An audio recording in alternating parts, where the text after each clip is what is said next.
शेती माझी प्रयोगशाळा या यूट्यूब चॅनलमध्ये मी आपलं स्वागत करतो. या चॅनलवर आपण नवीन असाल तर या चॅनलला सबस्क्राईब करा. या चॅनलचे नवनवीन व्हिडिओ पाहण्यासाठी बेल आयकॉन नक्की दाबा. आपणास व्हिडिओ आवडल्यास लाईक आणि शेअर अवश्य करा. नमस्कार, मी डॉक्टर मच्छिंद्र बांगर, महाराष्ट्रातील देशातील हवामान परिस्थिती संदर्भात ताजा अंदाज देणार आहे. एकूणच हवामानामध्ये आता काही बदल होण्याची अपेक्षा आहे आणि ती म्हणजे बंगालच्या उपसागराकडून एकापाठी एक कमी दाबाची शृंखला तयार होईल. कारण आता जून महिना संपलेला आहे, जुलैची 10 तारीख उजाडलेली आहे आणि जसं आपण जुलैच्या शेवटाकडे जाऊ तसं बंगालच्या उपसागरामधून एकापाठी एक कमी दाब यायला सुरुवात होईल आणि या कमी दाबांमुळे महाराष्ट्रासहित भारताच्या अनेक राज्यांमध्ये जोरदार पाऊस होणार आहे.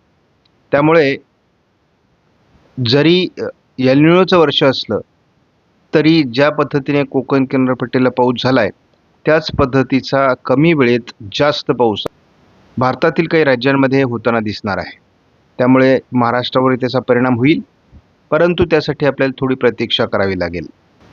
देशात मान्सून पोहोचलेला आहे, मात्र पावसाचं प्रमाण काही दिवसासाठी म्हणजे साधारण 4-5 दिवसासाठी कमी होण्याची शक्यता आहे आणि मान्सूनचा आस हा अतिउत्तरेला सरकण्याची देखील शक्यता आहे. असं झाल्यानंतर तयार होणारे बंगालच्या उपसागरातील कमी दाब हे थोडे उत्तरेकडून जाण्याची सुरुवातीला शक्यता आहे आणि त्याच दरम्यान भारतामध्ये मान्सूनची पश्चिमी शाखा ही वीक होण्याची शक्यता आहे आणि त्यामुळे 4-5 दिवस आपल्याला थोडी पावसाची विश्रांती बघायला मिळू शकते देशामध्ये. त्यानंतर मात्र पुन्हा पावसाळी प्रभाव निर्माण होईल. माऊलीच्या आणि तुकोबांच्या पालखीचं प्रस्थान देहू आळंदीमधून झालेलं आहे आणि आता एक लक्षात घ्या, अनेक दिंड्या केवळ पंढरपूरच्या दिशेने निघालेल्या आहेत, परंतु 25 तारखेपर्यंतचा हा प्रवास आहे. या प्रवासात शेवटी थोडं पावसाचं प्रमाण वाढणार आहे. त्या दरम्यान आपण आणखी बारकाईने दिंडी मार्गावरचा पाऊस सांगणार आहोत. परंतु आता 10 तारखेपासून 15 तारखेपर्यंत फार दिंडी मार्गामध्ये पावसाचं प्रमाण राहणार नाही. हलका शिडकावा एखाद दुसऱ्या ठिकाणी आपल्याला जाणवेल, हलक्या सरी बघायला मिळू शकतात, परंतु पालखी दिंडी मार्गामध्ये या 14-15 तारखेपर्यंत आता कुठलाही अडथळा नसल्यामुळे अतिशय सुरक्षित पद्धतीने प्रवास करता येणार आहे. फक्त 15 तारखेनंतर पुढे पावसाचं प्रमाण हळूहळू वाढू लागेल, तेव्हा मात्र थोडं दिंडी नियोजनात अडथळे येऊ शकतात. पुढच्या व्हिडिओमध्ये आपल्याला मान्सूनच्या या मॅप संदर्भात जोपर्यंत परतीचा पाऊस सुरू होत नाही तोपर्यंत आपल्याला पुन्हा याच्याविषयी बोलण्याची गरज नाही. परंतु आजच्या व्हिडिओमध्ये, कारण कालचा व्हिडिओ कोणी बघितला नसेल तर त्यांच्यासाठी आपण आज 9 तारखेला काल मान्सूनने संपूर्ण देश व्यापलेला आहे आणि आता परतीच्या पावसापर्यंत आपल्याला याविषयी फार चर्चा करण्याची गरज नाही. परंतु जेव्हा मान्सून संपूर्ण देश व्यापला जातो तेव्हा पावसाचं प्रमाण देशभर वाढतं आणि त्यामुळे सरासरी पावसाचं प्रमाण वाढण्याकरता देखील मदत होते. या ठिकाणी 9 तारखेच्या आकडेवारीनुसार 14% पाऊस कालपर्यंत देशामध्ये नोंदला गेला आहे, म्हणजे एकूण 86% पाऊस आजपर्यंत पडलेला आहे. जशी ही, कारण हा रनिंग आकडेवारी आहे, पावसाने विश्रांती घेतल्यास ही टक्केवारी घसरू शकते. मात्र जसंही पुन्हा एखादी सिस्टम विकसित होईल, भारताच्या कोणत्याही राज्यामध्ये पाऊस झाला तरी त्याचा परिणाम या टक्केवारीवर होणार आहे. अपेक्षेपेक्षा अतिशय समाधानकारक अशा प्रकारची सध्याची टक्केवारी आहे. कारण जूनमध्ये ज्या ठिकाणी आपण 40% डेफिसिट बघितलेलं होतं त्या ठिकाणी आज आपण केवळ 14% डेफिसिटमध्ये आहोत. महाराष्ट्रातील पाऊस आता कमी होणार आहे. 11 तारखेपासून तर महाराष्ट्रात कुठेही पाऊस दाखवण्यात आलेला नाही. तीच परिस्थिती 12 तारखेला देखील आहे. 13 तारखेला देखील महाराष्ट्रात कुठेही पावसाची शक्यता व्यक्त करण्यात आलेली नाही. 14 तारखेला देखील कुठेही पावसाची शक्यता महाराष्ट्रात व्यक्त केलेली नाही आणि भारतातील पाऊस देखील बऱ्यापैकी उघडतोय. तीच परिस्थिती 15 तारखेपर्यंत आहे. एक गोष्ट लक्षात घ्या, हा संपूर्ण एल निनोचा प्रभाव आहे आणि आपल्याला असं वाटतं की कोकण किनारपट्टीला अतिवृष्टी झाली, मग एल निनोचा काय प्रभाव पडला? हा एल निनोचाच प्रभाव आहे. एल निनोचं वैशिष्ट्य आहे की काही विभागात अतिवृष्टी तर काही विभागात दुष्काळ ही परिस्थिती आहे. आता काही ठिकाणी आपण पेरण्याही झालेल्या नाहीत मराठवाड्यामध्ये, विदर्भामध्ये, मध्य महाराष्ट्रामध्ये. मग या ठिकाणी आपण दुष्काळ बघतो. मात्र आपण बघतो की महाराष्ट्रात तुलनेत कालपर्यंत पावसाचं प्रमाण अतिशय चांगलं होतं, परंतु आता या पावसाच्या प्रमाणात घट होणं सुरू होणार आहे आणि एकूणच भारतातील पावसाचं प्रमाण देखील बदलेल. महाराष्ट्राच्या परिस्थिती बदलण्याकरता जो आठवडा 8 जुलैपर्यंतचा होता, म्हणजे अगदी 1 जुलैपासून 8 जुलैपर्यंत हा जो पहिला आठवडा होता, हा आपल्याला परिवर्तनशील ठरला, सगळ्यात महत्त्वाचा ठरला, कारण त्याने महाराष्ट्राची आकडेवारी ही मायनसमधून प्लसमध्ये आणलेली आहे. मात्र ही रनिंग आकडेवारी आहे. जसे आता उघडीप सुरू होईल तशी या आकडेवारीत घट व्हायला सुरुवात होईल. 8 तारखेला जी आकडेवारी 106% होती, ती 9 तारखेला 105% आली, म्हणजे घट पुन्हा एकदा सुरू झालेली आहे.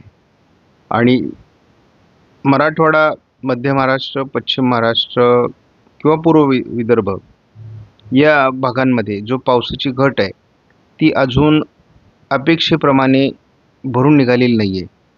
मात्र एक लक्षात घ्या, जसं आपण पहिला आठवडा हा जुलैचा पावसाळी बघितला, तसा शेवटचा आठवडा देखील पावसाळी बघणार आहोत आणि संपूर्ण जुलैची टक्केवारी हा शेवटचा आठवडा हा जूनसहित कव्हर करून देणार आहे, हे लक्षात ठेवा.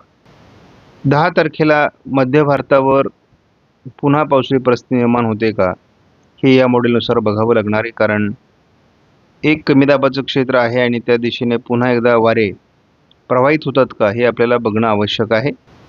कारण बदललेल्या अंदाजानुसार विदर्भामध्ये पावसाचं प्रमाण वाढेल असा अंदाज देण्यात आला आहे आणि थोडं कोकण किनारपट्टीला दक्षिणेला पावसाची परिस्थिती निर्माण होऊ शकते असा अंदाज आहे 11 तारखेला.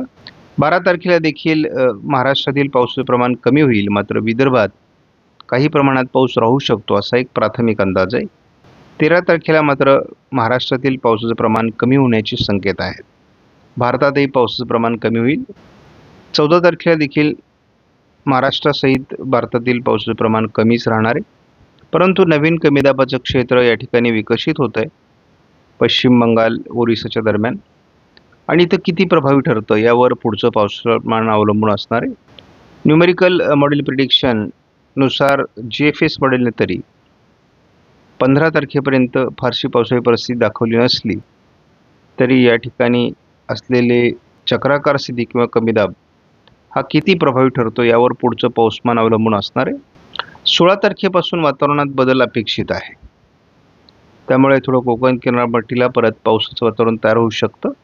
मात्र GFS मॉडेलने हे वातावरण फार प्रभावी बनेल असं दाखवण्यात आलेलं नाही.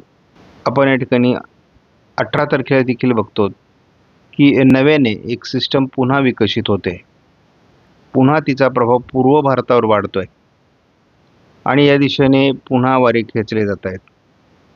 त्यामुळे वातावरण 17-18 तारखेला पुन्हा बदलणं अपेक्षित आहे. ही सिस्टम पुन्हा एकदा प्रभावी होऊन भारतावर सरकण्याची शक्यता आहे. पुन्हा एकदा वाऱ्यांचा प्रभाव अरबी समुद्रातून ओढला जाणार आहे आणि त्यामुळे महाराष्ट्रात पावसाची परिस्थिती 17, 18, 19 तयार होऊ शकते का, यावर बारकाईने लक्ष केंद्रित करावं लागणार आहे. आपल्या सर्वांना माहिती आहे की ECMWF मॉडेलचा अंदाज हा महाराष्ट्रासाठी जास्त महत्त्वाचा मानला जातो आणि त्याच मॉडेलनुसार महाराष्ट्रात मान्सूनच्या कालावधीमध्ये पाऊस पडतो. GFS मॉडेलचा फारसा अंदाज जुळत नाही, त्यामुळे हा अंदाज आपल्याला महत्त्वाचा आहे.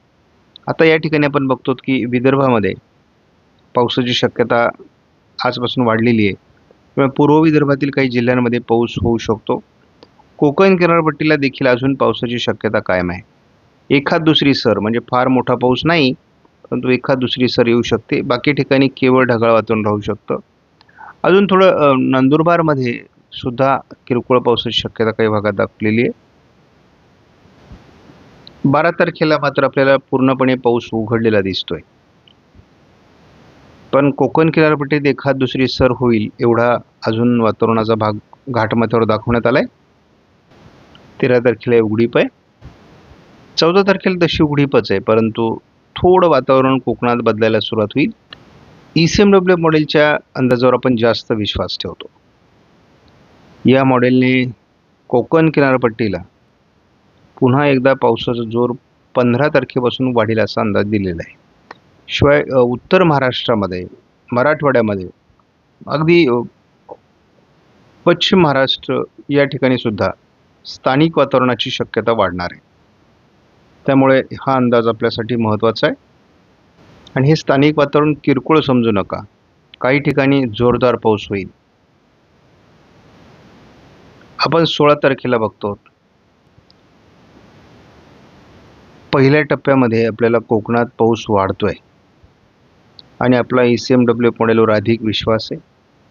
त्याला पॅरलल असलेली ही जी जागा आहे मराठवाड्याची आणि मध्य महाराष्ट्र, पश्चिम महाराष्ट्राची, या ठिकाणी सुद्धा पावसाचं प्रमाण स्थानिक स्वरूपात वाढणार आहे.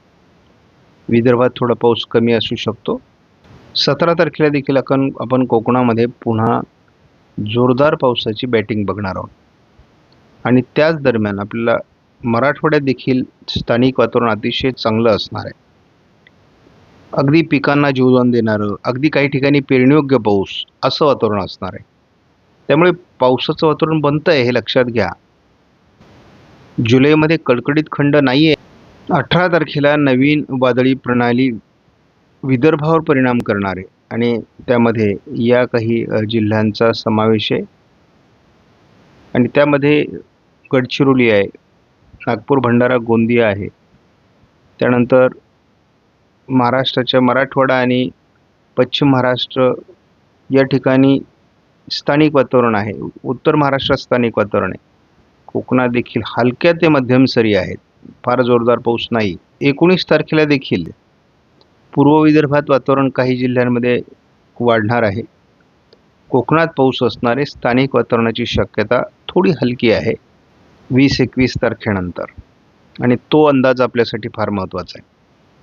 आपल्याला 20 तारखेला देखील तो बदल जाणवतो आहे आणि आपल्याला या काही जिल्ह्यांमध्ये सध्याच्या अंदाजानुसार, मग यामध्ये यवतमाळ, चंद्रपूर, गडचिरोली, वर्धा, अगदी गोंदिया, दक्षिण भंडारा यामध्ये पावसाचं प्रमाण मेघगर्जनेसह विजांच्या अटकासह जोरदार वाढणार आहे.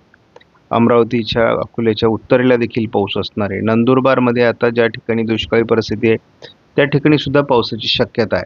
आणि कोकण किनारपट्टीमध्ये देखील स्थानिक वातावरण आहे. एक पहिली वादळी प्रणाली जिची आपण बारकाईने वाट बघतो अक्षरशः, जी महाराष्ट्रावर परिणाम करणार आहे. जे कोकणामध्ये झालं तेच शेवटच्या आठवड्यात मराठवाडा, विदर्भात होण्याची शक्यता आहे. हे वाक्य लिहून ठेवा. फक्त या सिस्टमने साथ दिली पाहिजे. आपण 21 तारखेला एक मोठा पावसाचं वातावरण विदर्भातून सुरू होताना बघतो. गडचिरोली, चंद्रपूर, नागपूर, भंडारा, गोंदिया, वर्धा, यवतमाळ, नांदेड आणि अकोला, अमरावतीपर्यंत जोरदार पावसाची सुरुवात असणार आहे. आणि हा कमीदाब जसा येईल तसं या ठिकाणी वारे खेचले जातील आणि कोकणातला पाऊस देखील आज जरी वाढलेला दिसत नसेल तरी तो पुढे वाढणार आहे. 22 तारखेला आपल्याला अतिवृष्टीचा प्रभाव हा विदर्भाच्या बऱ्याच भागात दिसणार आहे. यामध्ये विदर्भाचे सगळेच जिल्हे आहेत. मग यामध्ये आपण अकोला आहे, अमरावती आहे, बुलढाणा आहे, वाशिम, हिंगोली आहे, नांदेड आहे. त्याचबरोबर आपण बघतो यवतमाळ, चंद्रपूर आणि गडचिरोलीमध्ये अतिवृष्टी आहे. नागपूर, भंडारा, गोंदियामध्ये अतिवृष्टी आहे. तर या ठिकाणी आपल्याला पूर्णपणे हा प्रभाव दिसणार आहे. कोकण किनारपट्टीला मात्र पावसाचा प्रभाव मध्यम स्वरूपाचा असणार आहे. गडचिरोली आणि चंद्रपूर या जिल्ह्यामध्ये भारतीय हवामान खात्याने पूर्ण हवामानाचा अंदाज दिला तेव्हा अतिवृष्टी सांगितलेली आहे आणि ती अतिवृष्टी आता या ठिकाणी सुरू होईल 23 तारखेपासून. त्यामुळे पुन्हा एकदा 200 मिलीमीटर पाऊस आपल्याला चंद्रपूर, गडचिरोलीमध्ये बघायला मिळणार आहे. संपूर्ण पूर्व विदर्भ आणि मराठवाड्याच्या पूर्व भागापर्यंत हा प्रभाव असणार आहे. अगदी पश्चिम महाराष्ट्रापर्यंत याचा प्रभाव येणार आहे. त्यामुळे मी सांगितलेलंच यापूर्वी व्हिडिओमध्ये 20-21 तारखेनंतरची परिस्थिती आपल्यासाठी पुन्हा एकदा निर्णायक ठरणार आहे. आणि जी कोकणामध्ये निर्णायक ठरली, नद्यांना पूर आले, तलाव 50% पुढे भरले, काही 100% भरलेले आहेत. तर आता तीच परिस्थिती विदर्भ आणि मराठवाड्यात होणार आहे, पुन्हा पूर परिस्थितीची. मी ज्या दिवसाची वाट बघतोय, जो पाऊस मला हवा आहे महाराष्ट्रासाठी आणि जी महाराष्ट्राची दुष्काळाची चिंता मिटवणार आहे, तो पाऊस आपल्याला शेवटच्या जुलैच्या आठवड्यात होणं मला अपेक्षित आहे. आणि त्यामुळे शेतकऱ्यांनी चिंता करू नये. आपल्याला यावर्षी पिकं किती आली हा भाग फार महत्त्वाचा नाही. आपल्याला हे वर्ष दुष्काळी आहे हे लक्षात ठेवून चला. सगळे मॉडेल आपल्याला दूरवरचे दुष्काळ दाखवत आहेत, परंतु मी तुम्हाला ठामपणे सांगतो, आपल्याला सरासरीच्या जवळपासचा पाऊस महाराष्ट्रात होणार आहे. त्यामुळे घाबरून जाऊ नका. हे अंदाज बदलतील, हे अंदाज पुढचे आहेत. यामध्ये कधी तो वरती सरकलेला दिसेल, कधी दक्षिणला सरकलेला दिसेल, कधी दिसणार नाही, मॉडेलचा एरर आहे असं आपल्याला वाटेल, काहीही होऊ शकतं. परंतु एक लक्षात घ्या, शेवटचा आठवडा पावसाळी आहे. तुफान पाऊस आपल्याला जुलैच्या शेवटच्या आठवड्यात बघायला मिळणार. आणि ही सुरुवात आहे. ऑगस्ट-सप्टेंबरमध्ये पाऊस नाही, दुष्काळी परिस्थिती आहे असं आपल्याला सांगितलं जात असलं, याचा अंदाज आपण आपल्या ब्लॉग चॅनलवरून उद्या देणार आहोत की पुढे काय परिस्थिती निर्माण होऊ शकते. तो अंदाज आहे, परंतु आशादायी आहे. सर्वांनी अंदाज सातत्याने बघत चला, भीती बाळगू नका. आम्ही तुमच्या बरोबर आहोत. बघतो 15 तारखेपर्यंत साधारणपणे पावसाची विश्रांती आहे. त्यानंतर मात्र वातावरण बदलत जाईल. त्यामध्ये आपण बघतो, समजा आपण 16 तारखेला थोडं पुढे सरकलो तर महाराष्ट्रात स्थानिक वातावरण वाढताना बघायला मिळते. 17 असेल, 18 असेल, 19. कसं भारतामध्ये वातावरण बदलतं ते आपण बघा. प्रत्येक दिवस आपल्याला वातावरण बदलताना दिसतंय. आणि 22, 23, 24 तारीख तर आपल्यासाठी तारणहार आहे, ही लक्षात ठेवा. आणि भारतामधला पाऊस देखील वाढतोय. मात्र यामध्ये कमी कालावधीत जास्त पाऊस होण्याचे धोके अधिक आहेत. आपण झटपट अंदाज बघणार आहोत, कारण सध्या 10 तारखेपर्यंत किंवा 14-15 तारखेपर्यंत फार पाऊस नाही आहे. त्यामुळं तो अंदाज फार बारकाईने बघायची गरज नाही. 15पर्यंत वातावरण पुन्हा बदलेल. पुन्हा एकदा स्थानिक वातावरण, कोकणातील पाऊस सुरू होईल. त्यामुळे आपल्याला 15 तारीख ही परिवर्तनाची आहे. 16 तारखेपासून कोकणातला पाऊस चांगला वाढेल. उत्तर महाराष्ट्र, मध्य महाराष्ट्र, पश्चिम महाराष्ट्रात पावसाची शक्यता 16 तारखेला आहेच. मी कालही 17-18 तारीख मराठवाडा, पश्चिम महाराष्ट्र, मध्य महाराष्ट्रासाठी वरदान सांगितलेले आहे. कोकणातही पावसाचं प्रमाण सातत्य ठेवून राहील. त्यामुळे पुन्हा एकदा नद्या प्रवाहित होतील, धरण क्षेत्रामध्ये पाणी वाढण्यासाठी मदत होईल.